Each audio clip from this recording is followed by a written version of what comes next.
پھر اللہ کے رسول علیہ السلام نے قانون بنائے، ضابطے بنائے، اخلاق متعین کیے۔ نبی علیہ السلام نے فرمایا وہ بندہ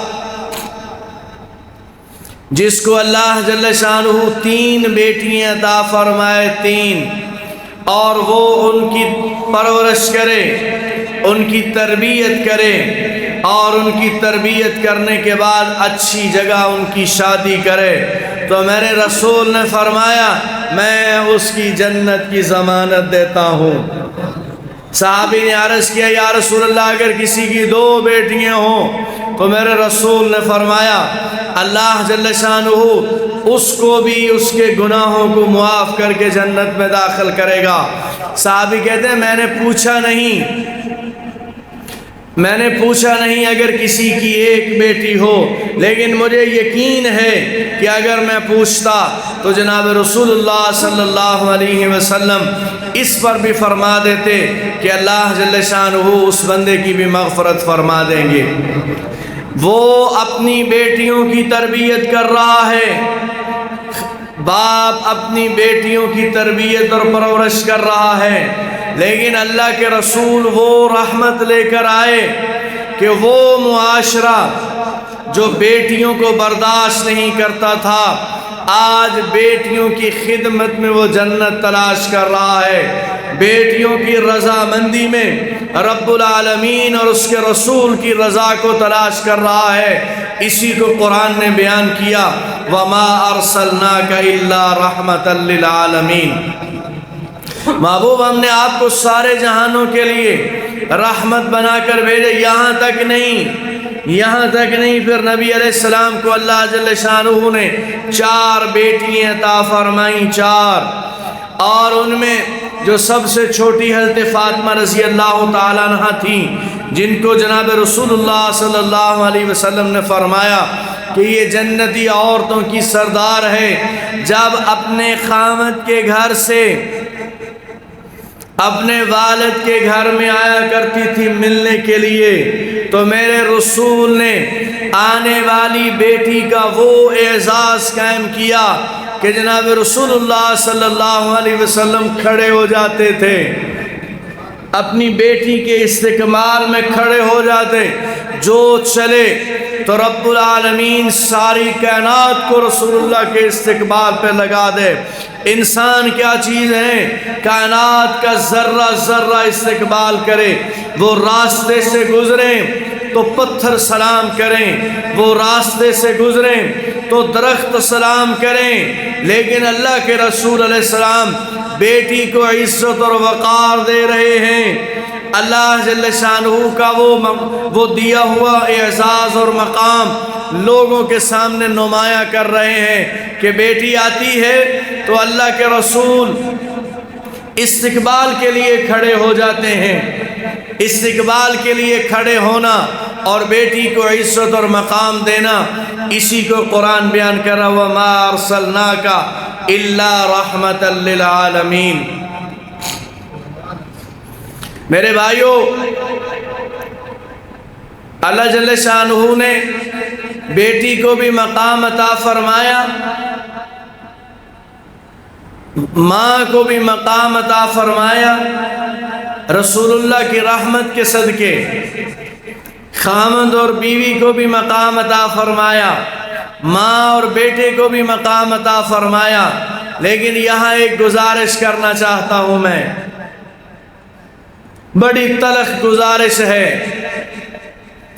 اللہ کے رسول علیہ السلام کے پاس بیٹی آئے یا بہن آئے ملنے کے لیے، ایسے رحمت والے نبی ہیں، بیٹی کے استقبال میں بھی کھڑے ہوتے ہیں، آنے والی بہن کے استقبال میں بھی کھڑے ہوئے۔ ایک جنگ ہوئی اور ایک قبیلے کو شکست ہو گئی اور ان کے افراد قید میں آ گئے، ان کا مال سارا کا سارا مال غنیمت میں آ گیا، اور چند دن گزر گئے۔ نبی علیہ السلام تشریف فرما ہیں، صحابی رسول آئے، عرض کیا یا رسول اللہ ایک عورت آئی ہے، بوڑھی عورت، اور پھٹا پرانا لباس پہنا ہوا ہے، اور وہ کہہ رہی ہے کہ میں نے محمد الرسول اللہ صلی اللہ علیہ وسلم سے ملنا ہے۔ تو صحابہ نے عرض کیا کہ نبی علیہ السلام مصروف ہیں۔ کہنے لگی جی میں نے ملنا ہے، ان سے جا کر کہو آپ کے دروازے پر سوالی بن کے آپ کی بہن آئی ہے۔ نبی علیہ السلام نے فرمایا میری تو کوئی بہن نہیں، میری تو کوئی بہن نہیں، میں اکیلا ہی تھا، نہ میرا کوئی بھائی نہ میری کوئی بہن، میں اکیلا اپنے ماں باپ کی اولاد۔ تو نبی علیہ السلام سے وہ پوچھنے کے لیے گئے، دوبارہ آئے، وہ کہنے لگے، وہ کہہ رہی ہے کہ میں آپ کی بہن ہوں، میں وہ بہن ہوں جس ماں کا آپ نے دودھ پیا ہے، اماں حلیمہ، میں اسی کی بیٹی ہوں، میں آپ کے نبی علیہ السلام نے فرمایا اچھا اس کو بلاؤ۔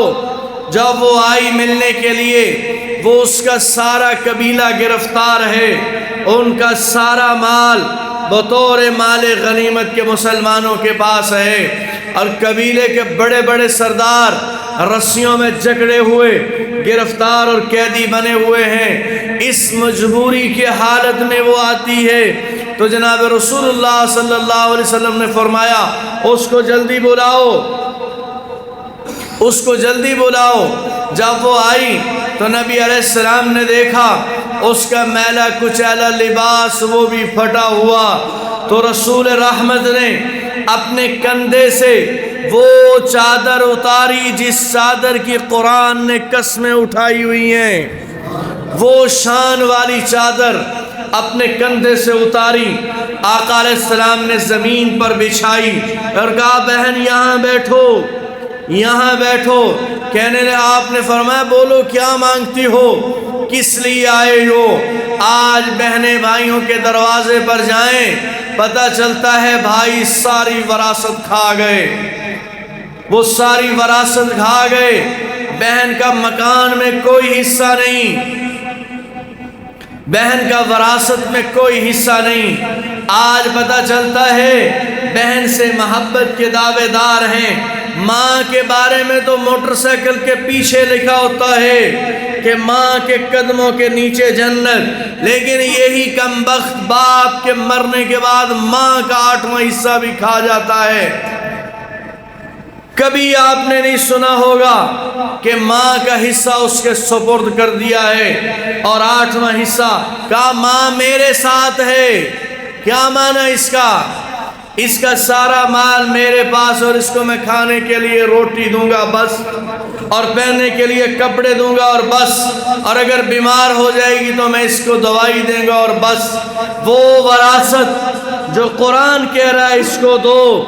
بہنیں بھائیوں کے دروازے پر آئیں اور بھائی کہیں اگر وراثت میں حصہ مانگتی ہو میرے دروازے پہ کبھی نہ آنا، اگر آپ قانون کے ذریعے سے مجھ سے وراثت مانگو گی تو میرے دروازے پر کبھی نہ آنا۔ میرے آقا علیہ السلام اس بہن کا مقام اور اتنی زیادتی ہیں اللہ کی قسم عورت کے ساتھ۔ دنیا کا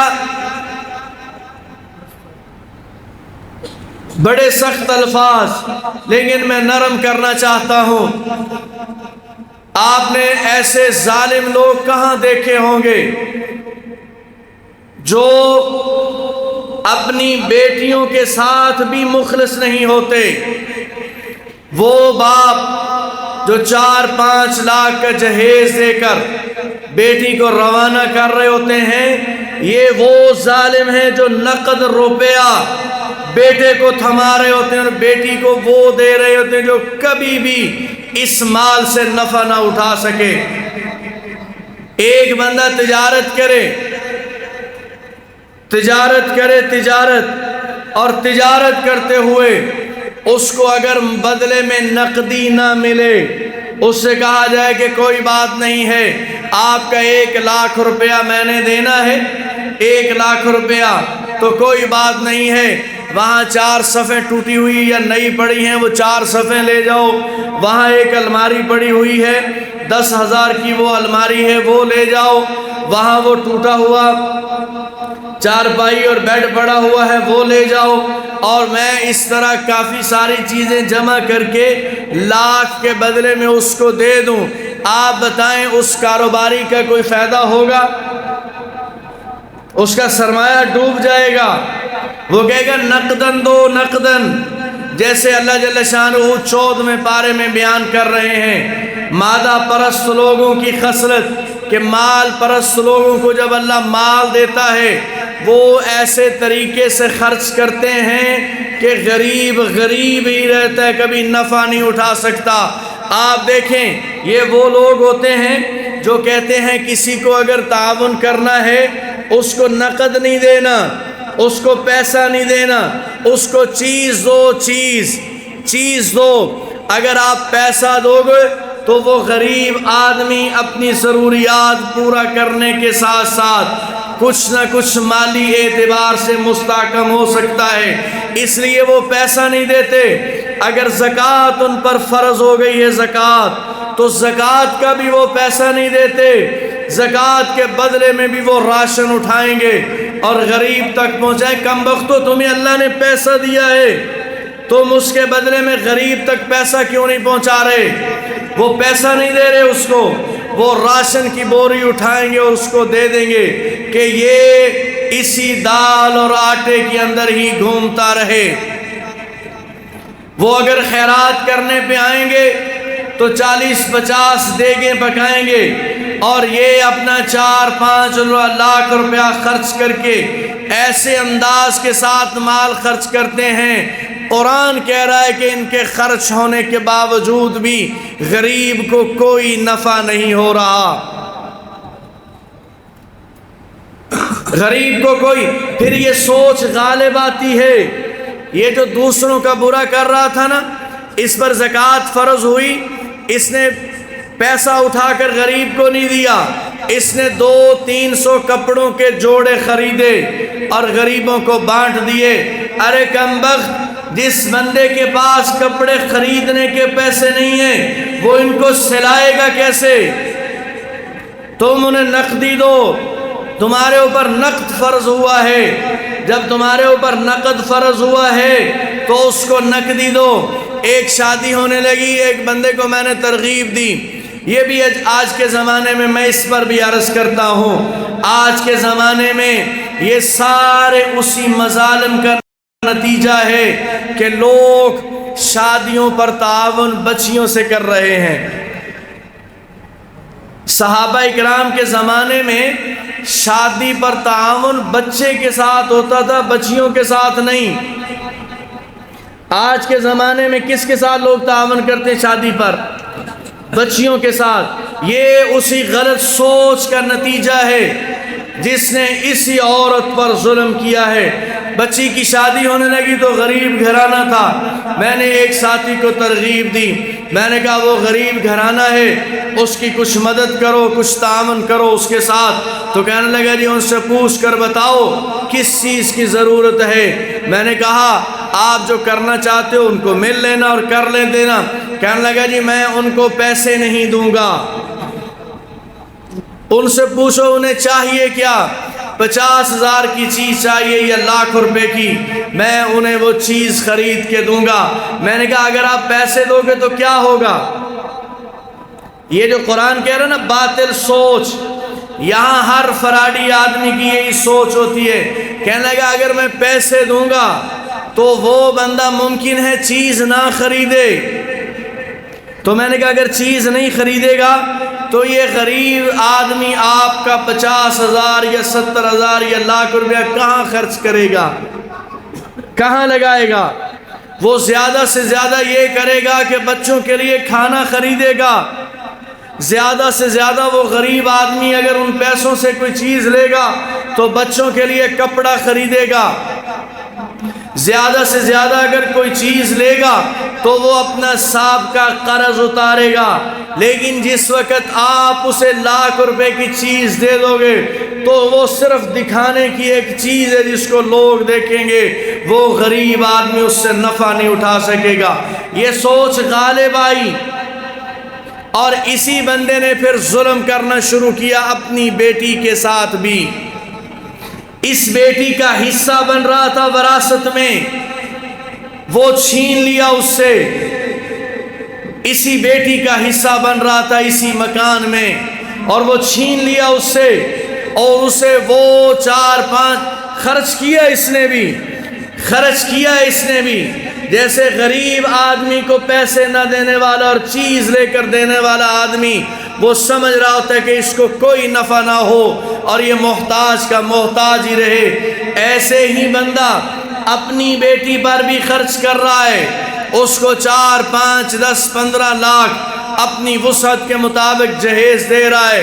لیکن آپ بتائیں وہ جتنا جہیز پڑا ہے 10 لاکھ کا، اس سے مال کمایا نہیں جا سکتا، یہ کمایا جا سکتا ہے اگر ایک اس کو 50 بستر مل گئے ہیں تو انہیں زیادہ سے زیادہ 2-4 بستر کی ضرورت ہے۔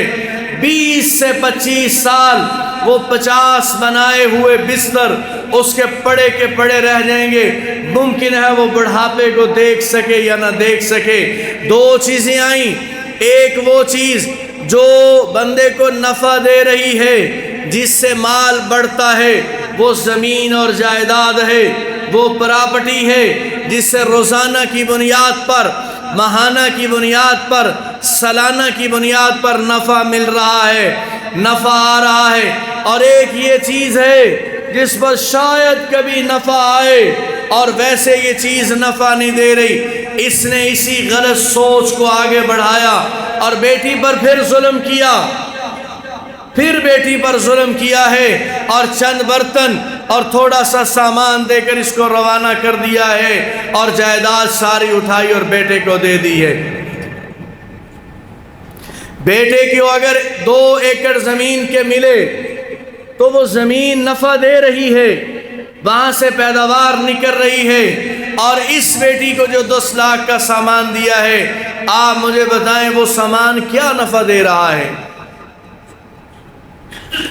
یہ سوچ اس لیے بنی کہ پہلے زمانے میں، صحابہ کے زمانے میں جو تعاون ہوتا تھا وہ مرد کے ساتھ ہوتا تھا، مرد کے ساتھ، عورت کے ساتھ تعاون نہیں ہوتا تھا۔ عورت اپنی وراثت لیتی تھی اور اس کو پورا حق حاصل تھا۔ پھر اتنا بھی آپ نے دیکھا ہے، اس کو ہر طریقے سے مال سے دور رکھا گیا، عورت کو ظلم کیا گیا، اور آخری حربہ جہاں باپ کا چل رہا ہوتا ہے، آخری حربہ ظلم کا، وہ حق مہر بہت کم رکھتے ہیں۔ ایک جمعے پر میں نے عرض کیا، کافی عرصہ ہو گیا ہے، تو میں نے کہا یہ جو حق مہر ہے یہ کم از کم 50,000 لاکھ 2 لاکھ روپیہ ہونا چاہیے۔ تو 2-3 ساتھیوں نے مجھے کہا جی آپ شادیاں مہنگی کرنا چاہتے ہیں۔ میں نے کہا اللہ کی قسم شادیاں آسان کرنا چاہتا ہوں، شادیاں آسان کرنا چاہتا ہوں۔ آپ حق مہر کی رقم بڑھا دیں، جتنی شادی کے ارد گرد خرافات ہیں ساری کی ساری دفن ہو جائیں گی۔ کسی بندے سے آپ پوچھیں شادی پر کتنا خرچ آیا ہے، وہ کہے گا جی 5 لاکھ خرچ آیا ہے، 10 لاکھ خرچ آیا ہے۔ وہ بچی جس کا حق مہر قرآن بتا رہا اس کو تو 5,000 ملے ہیں، باقی آپ نے کہاں کم بختی دکھائی ہے، باقی آپ کا مال کہاں خرچ ہوا ہے؟ وہاں آپ نے خرچ کیا ہے کہ آپ نے مزید بیٹی پر ظلم کرتے ہوئے اس سے کہا ہے غیر ضروری سامان 10 لاکھ کا آپ کے کھاتے میں ڈال دیا ہے، اس سے کوئی نفع نہیں ہے، لیکن ہر سال آپ نے اس کی زکوٰۃ دینی ہے۔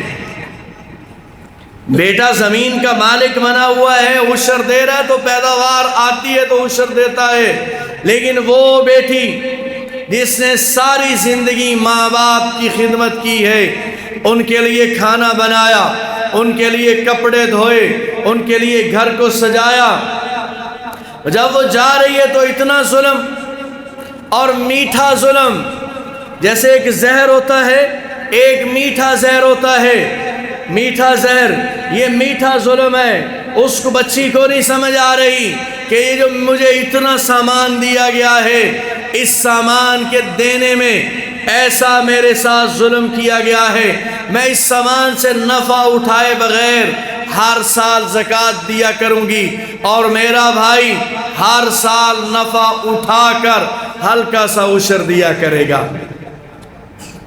تو جناب رسول اللہ صلی اللہ علیہ وسلم رحمت بن کر آئے ہیں، بیٹیوں کے لیے بھی رحمت بن کر آئے ہیں، بہنوں کے لیے بھی۔ یہ نبی علیہ السلام کی بہن آئی ہے دروازے پر، خالی نہیں گئی، خالی نہیں گئی۔ نبی علیہ السلام نے اپنی چادر اتاری، زمین پر بچھائی، اور اپنی بہن کا استقبال کر کے اس کو بٹھایا، اور بٹھانے کے بعد آقا علیہ السلام نے فرمایا میری بہن تو بول، بات کر، کیا مانگ رہی ہے، کس چیز کی ضرورت ہے؟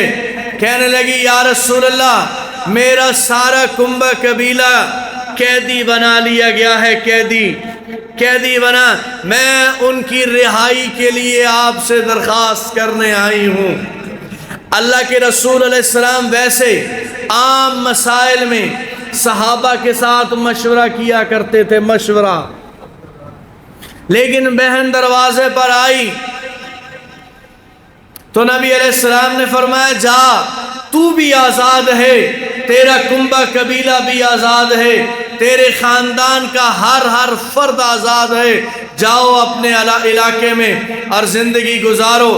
آقا علیہ السلام بہن کے لیے کھڑے ہو جائیں، استقبال کریں، اور ہماری بہن ڈرے اگر میں نے اس سے وراثت میں حصہ مانگا تو میں اس کے دروازے پر دوبارہ نہیں آ سکوں گی۔ یہ بہن کے ساتھ بھی تجارت ہو رہی ہے، بہن کے ساتھ کتنی ایک جملے کی وجہ سے کتنی معاشرے میں کتنے فساد پڑے ہوئے ہیں۔ بندے فوت ہو جاتے ہیں تو کھانا کون دیتا ہے جی؟ کہاں فوت کی ہو جاتی ہے، رشتہ دار دیتے ہیں، اور پہلا کھانا کون دیتا ہے؟ پہلا کھانا وہ کہتے ہیں اس فوت ہونے والی خاتون کے بھائی پہلا کھانا دیں، اور پہلا کھانا سب سے زیادہ مشکل ہوتا ہے۔ ہمارے ریت و رواج جو اسلام میں نہیں، ہمارے ریت و رواج جو پڑے ہوئے ہیں وہ کہتے ہیں اس کے بھائی دیں، کیوں؟ وراثت یہ کھا گئے ہیں۔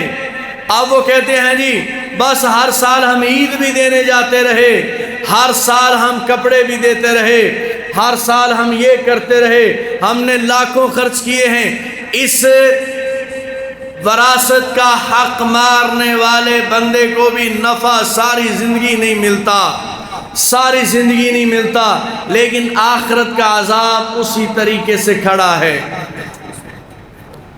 اسی طریقے سے کھڑا ہے۔ یہ ساری خرافات ہماری اسی وجہ سے پڑی ہیں۔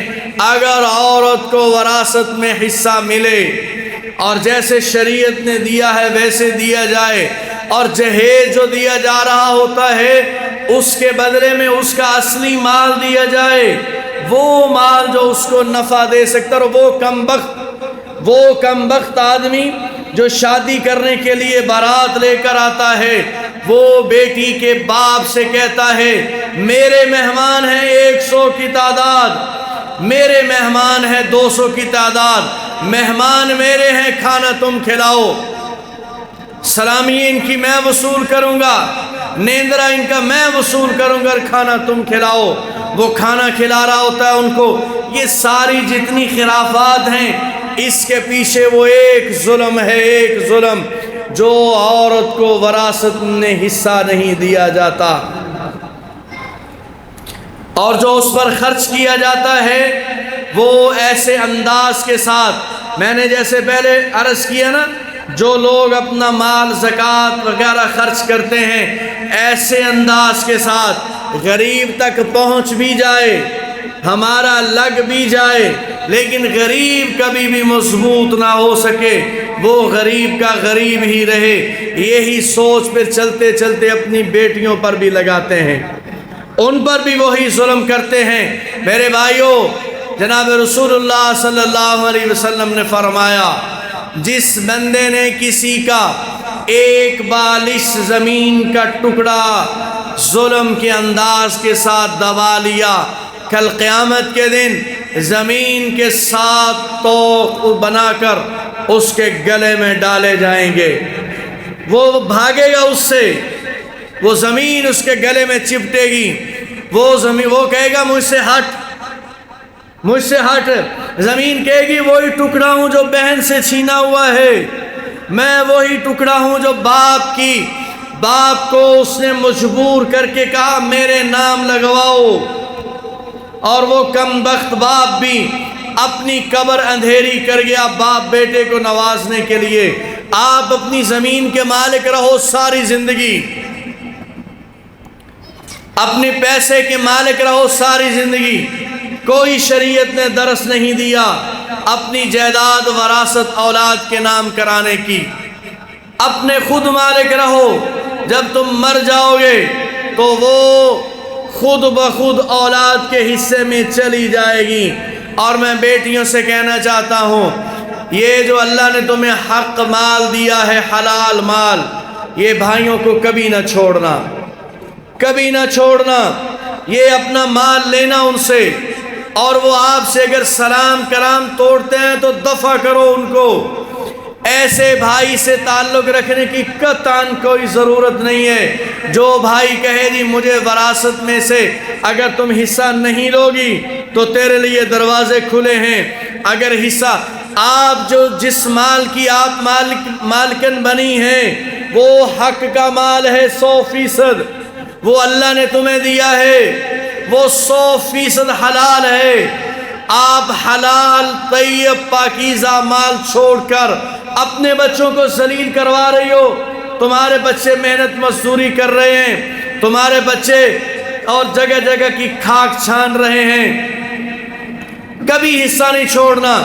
وہ جو آپ کا حق حلال کا مال ہے 100% حلال مال لو ان سے، اگر وہ نہیں لیتے تو لڑ کے لو، اپنے مال کے ساری زندگی مالک رہو۔